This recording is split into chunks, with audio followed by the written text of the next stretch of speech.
con Giovanni Putoto, però andiamo invece, torniamo a Refrontolo e ci colleghiamo, mi dicono è pronto l'inviato Curzio Pettenò. Curzio.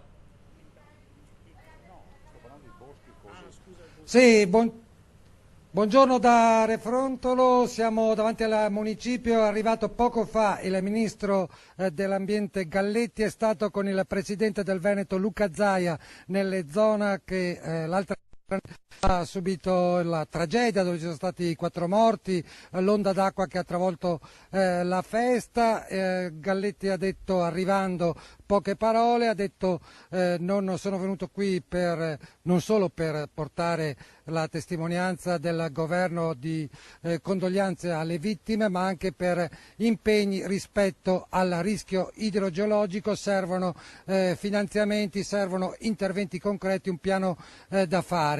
Ne ha parlato anche con lei ovviamente Presidente Zaia. Beh sì, diciamo che noi interloquiamo quotidianamente con il governo. Anche oggi ho parlato del fatto che noi nel 2010 abbiamo presentato un piano da 2 miliardi di euro. Autonomamente abbiamo realizzato 925 opere contro il dissesto, però è altrettanto vero che le grandi opere di messa in sicurezza del territorio hanno bisogno di risorse. Il Ministro ha parlato di 150 milioni disponibili, non dei 2 miliardi di cui lei chiede. Beh, si fa fatica a fare nozze con i fichi secchi, apprezziamo l'impegno, però non è quello che basta, cioè non ho nulla contro il Ministro, però è altrettanto vero che è un territorio che ha un residuo fiscale attivo di 21 miliardi di tasse all'anno che lasciamo a Roma, se chiede 200-300 milioni di euro all'anno per cubare alla fine 2 miliardi di euro, penso che sia più che legittimo, perché prima viene la salute e la sicurezza dei veneti e poi il resto del mondo. Il Ministro sta arrivando a momenti qui al municipio di Refrontolo, terrà anche una conferenza stampa, un incontro con il Presidente Zaia, con il sindaco della località, ci sono altri amministratori sia regionali che locali presenti, ci sono le polemiche in corso su quanto è avvenuto sabato notte, quella grande pioggia che c'è stata a monte qui di Refrontolo, che è venuta giù, e qualcuno parla di queste